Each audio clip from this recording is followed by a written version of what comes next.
All right, everyone, remember a couple of days ago when Trump was roundly chastised by the whole country for praising Robert E. Lee? Now, at the time, and this is an example of the spread of fake news, because that's exactly what this story was, from NBC specifically. The truth is that he was actually praising Ulysses S. Grant, the general on the other side of the Civil War. Here's the thing, I pointed out at the time, though, from a military strategy standpoint, Robert E. Lee was indeed an incredible general.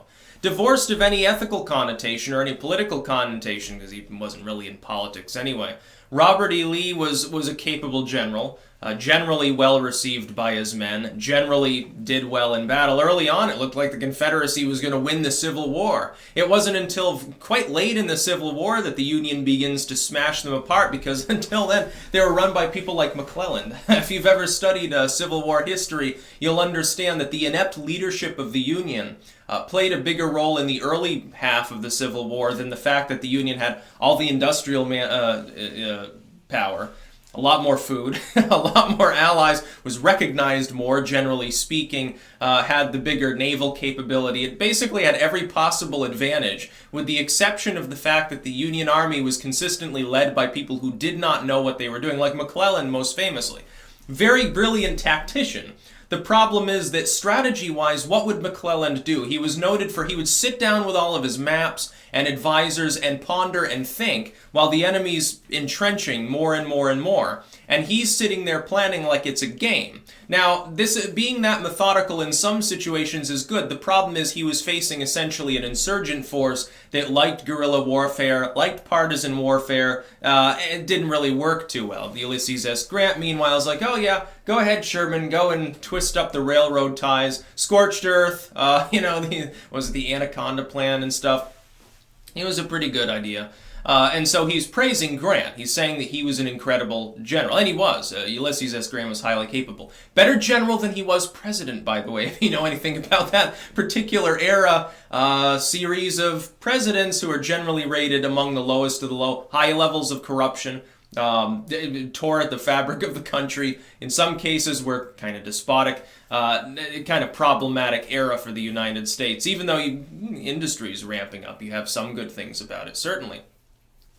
But NBC News, accidentally, and I'm sure it was an accident, misquoted him. It provided a clip out of context which made it sound like he was talking about Robert E. Lee, the Confederate general, when he said, oh, incredible man. He was talking about Grant. Well, that's a big whoops. You see, the problem is for 2 days, that trended worldwide, and then they issue their retraction in the most belated possible sense. The reason why this matters is this. This is a propaganda tactic. There's a 99% chance they did this on purpose. The idea is that you generate a story that goes viral, especially if it fits in with the one-dimensionality you've already created around Trump, which is he is a bigot. So a story, hey, Trump praises Union General as proud, incredible, great leader. Nobody cares about that. Your readership doesn't care. That's not sensationalistic, and it doesn't even fit in with your propaganda because it would be a normal thing to say. In fact, you'd have to write an article on post-Civil War corrupt politicians in order to attack Grant, if Trump was praising him. So instead, you take it out of context, make it look like he's saying it about the Confederate general, and you get people whipped up. Oh my God, Trump is praising the Confederacy. Trump is praising the slave-owning general. It's like okay. Trump is praising slavery and weird shit like that. You then wait. And you issue the retraction only after people have already absorbed the false news story, with the idea that after a couple of days, attention is less, so your retraction doesn't even reach your entire audience. A lot of them don't care, because a lot of the people that saw the original story saw it because it was viral, not because they're NBC News fans. And now, of course, the rest of the corporate media respects your space and doesn't bother to echo your retraction. There you go. And so all of these people that misquoted Donald Trump, they get away with it scot-free. It's a form of propaganda. It's a way to... This has happened multiple times where, a few days or a week or something later, like, oh yeah, by the way, this report was bullshit. Like with CNN there when they were making the Trump Tower report. And they claimed, well, Trump knew that it was going on, this meeting between, the failed Russian agent that I think is in jail right now or something, and some of these others, like Roger Stone. The reason why the reason why the left is emotionally fragile right now is they keep getting fed bullshit, which is only belatedly retracted, usually through sources they're not going to see the retraction in. And so they're living in a reality that's not quite real. In their reality, Trump just praised Robert E. Lee. Now, I wouldn't have a problem with that if it's from the military standpoint. Who fucking cares? It's like Erwin Rommel was a very good general, and doesn't matter. It's, again, divorced of any moral connotations. It's just war. It's just military strategy. There are plenty of people who have led the United States military in various capacities, been very colorful characters and in many malevolent ways in some cases. Doesn't mean they're bad at what they do. I mean, you look, sometimes someone's highly effective at what they're doing for a job, and they're an asshole. And it's possible for that to happen, or maybe not an asshole. They fight for something that is considered, in a contemporary sense, unethical. Like slavery was not really what he was fighting for, but okay. As far as Grant goes, though, post-Civil War, he's a bit of an asshat. But in the Civil War, yeah, he was an incredible general, or at least a very good one, capable of matching wits with Lee. NBC News, meanwhile, wants its audience to think that Trump is praising the Confederacy because it fits in with the propaganda they've already spun, where he's an evil, mean, orange, inept, kind of lunatic bigot. That's basically what they have to say.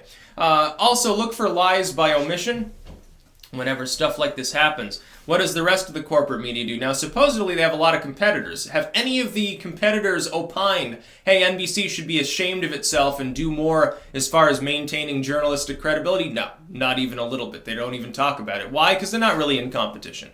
These groups form a corporate media trust. They're all gathered together. They've already circled the wagons to attack anything that attacks globalism and the entire alt media, because we're their real competitors now, and we're the ones that they actually have to worry about. NBC doesn't worry about CNN bothering to try and swipe its audience. They play off chunks of their audience, cable news and newsprint all the time anyway.